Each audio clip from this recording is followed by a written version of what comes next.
Olá, estudante, tudo bem? Vamos acompanhar então as correções referentes à primeira semana do seu PET do volume 3? Se você assistiu às aulas e ainda mesmo assim não conseguiu compreender, venha comigo que nós vamos corrigir junto.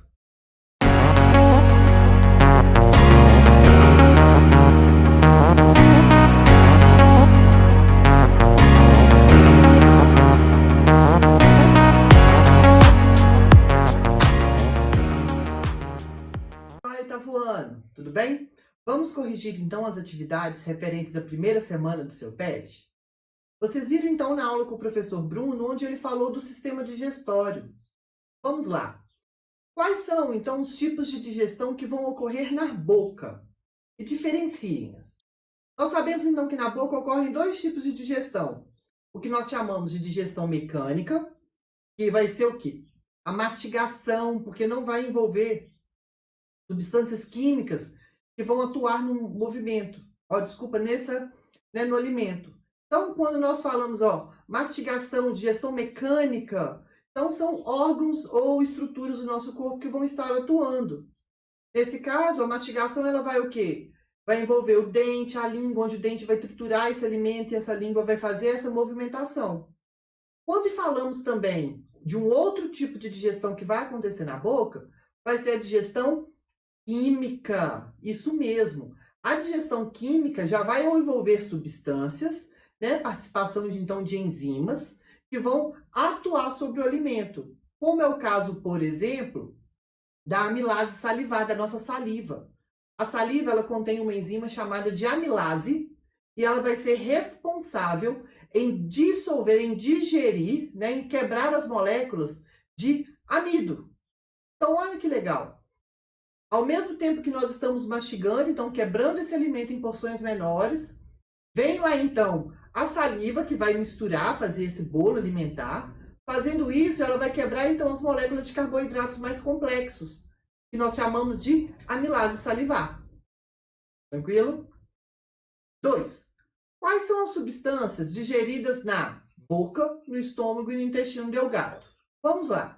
Na boca, nós temos a digestão do amido, nós acabamos de falar aqui agora, através da amilase salivar ou da pitialina, que é a enzima. Lembrando sempre que cada enzima possui o que nós chamamos de um substrato específico. Então, não adianta nada. A amilase é uma enzima.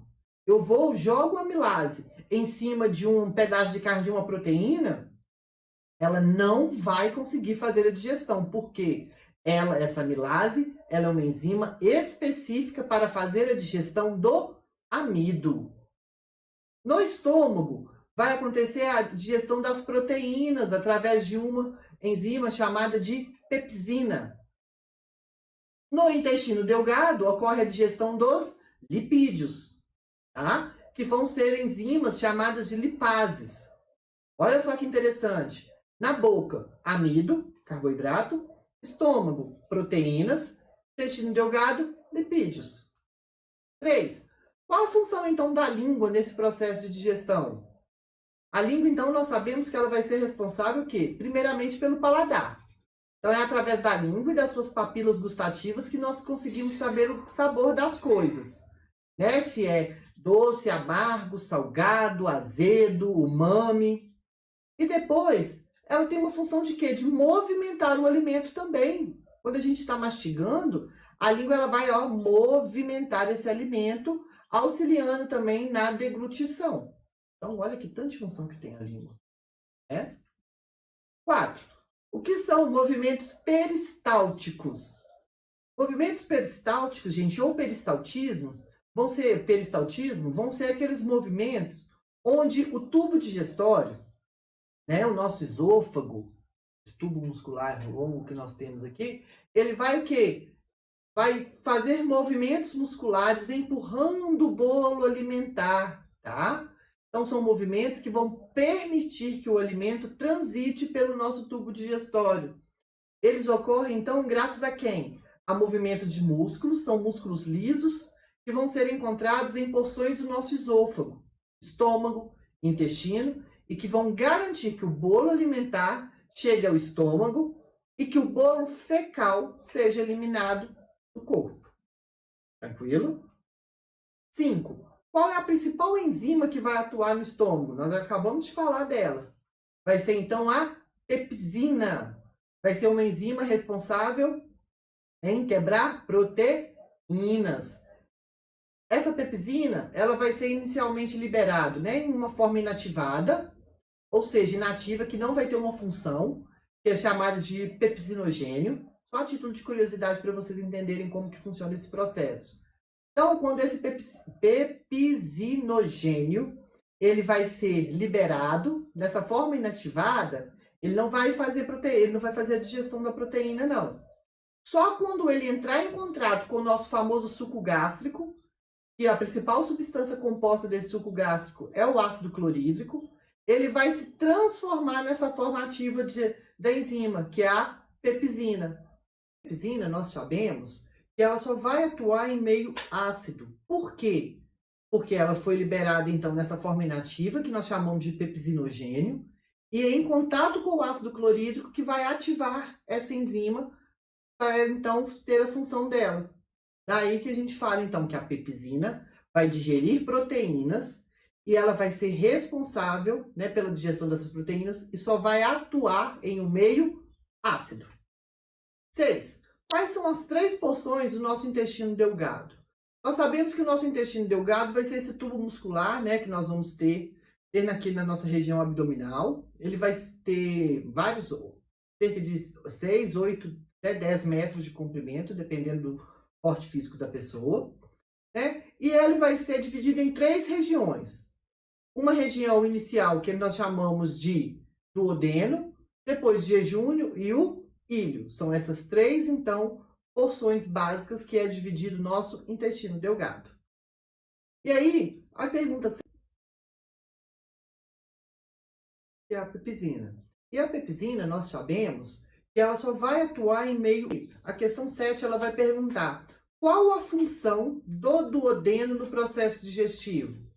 A principal função, então, do duodeno, que vai ser essa primeira parte aqui, igual eu falei com vocês na questão anterior do nosso intestino delgado, ela vai ser receber os alimentos que vão estar parcialmente digeridos do estômago e vai continuar esse processo digestivo. O duodeno, ele vai ser pequenininho. Então, o estômago, ele envia o quimo, que vai ser essa mistura, então, de alimentos. Então, esse bolo alimentar deixa, depois de passar pelo estômago, ele se transforma em quimo, tá?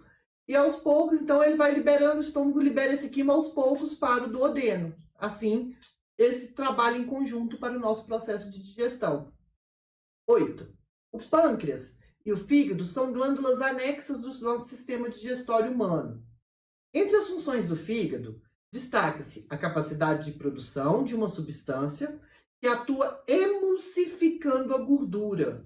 Essa substância, ela vai receber o nome de, quando a gente fala em emulsificação da gordura, de uma substância produzida pelo fígado e armazenada em um outro órgão, em uma outra estrutura, que nós chamamos de vesícula biliar, nós estamos falando da bile. Então, vai ser a alternativa C, vai ser a bile. 9. O sistema digestório é formado por diversos órgãos que atuam em conjunto para conseguir retirar dos alimentos as substâncias necessárias para o nosso corpo. O amido só pode ser aproveitado após ser quebrado em partículas menores. Marque a alternativa que indica corretamente onde se inicia a digestão do amido. Onde, gente, que vai iniciar a questão do amido? Nós acabamos de falar dele. Na primeira questão, na boca, através, então, da saliva. A saliva vai conter, então, uma enzima chamada de amilase salivar ou ptialina, que vai fazer a digestão desse amido. 10. O intestino grosso é um órgão aproximadamente de 50 centímetros. E de 50 centímetros de comprimento e 7 de diâmetro, podendo ser dividido em seco, colo e reto. Esse órgão, ele vai estar relacionado com o quê, gente? Digestão mecânica do alimento, digestão da gordura, de proteína ou absorção de água. Nós sabemos que no intestino delgado ocorre, então, a digestão das gorduras, além da absorção dos nutrientes. E no intestino grosso ocorre o quê? a absorção de água, alternativa D. Bom, chegamos ao fim da nossa correção. Espero que vocês tenham acompanhado e espero vocês então para a nossa próxima correção na semana que vem, onde corrigiremos as questões relacionadas à semana 2 do seu PET. Até mais!